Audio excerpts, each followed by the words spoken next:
Hi, I'm Dave Cut, and you're watching another Comic Chat. What's up, guys?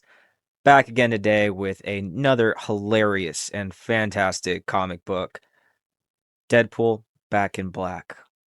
And this is the story right after Peter Parker gets rid of his symbiote suit, aka Venom. It actually attaches to Deadpool before it gets to its permanent host in Eddie Brock. So this is the story of Deadpool Back in Black, where all you need to know is that Deadpool plus Venom equals awesome. You can see some of the comic book art and chapter 1. And this story starts out on top of a church with the bells ringing as Peter's going through a lot of pain and agony about quitting grad school and Aunt May being mad at him, about MJ and all the feelings that this black suit's giving him. And it's not just the deafening, crushing toll of the church bells. The alien symbiote that has bonded with Peter Parker, the amazing Spider-Man, has slowly adapted to human feelings.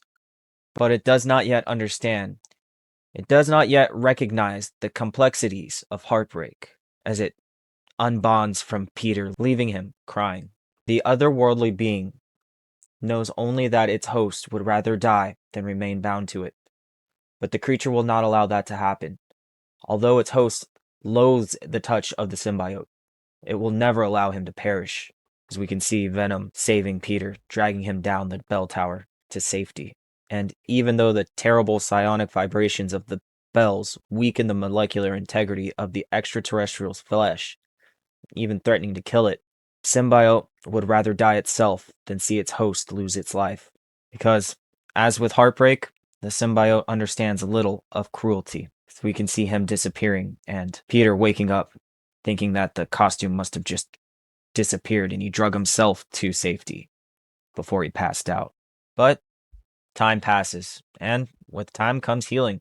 While it seeped into the floor to die, the symbiote clung to life. Hidden in the bowels of the church, the creature slowly finds its strength again, as we can see a little bit of what Venom remains in the church. And he finds something else that it never expected to experience. Kindness. So we can see a janitor walking up to the grate and feeding Venom candy, not knowing what it is. And just then, a UFO shows up and shines a light through the church windows, which freaks out the janitor and Venom as Venom attaches itself to the janitor just before the UFO fires at the church, blowing everything up. As we can see Venom covering up the janitor to protect his new friend. People that just attacked the ship enter. And they're kind of twisted too, because they realize they attacked a church, and their leader's like, "Ooh, I love churches. Torch it." As her underling tells her that their target's giving them the slip. And what is Deadpool doing?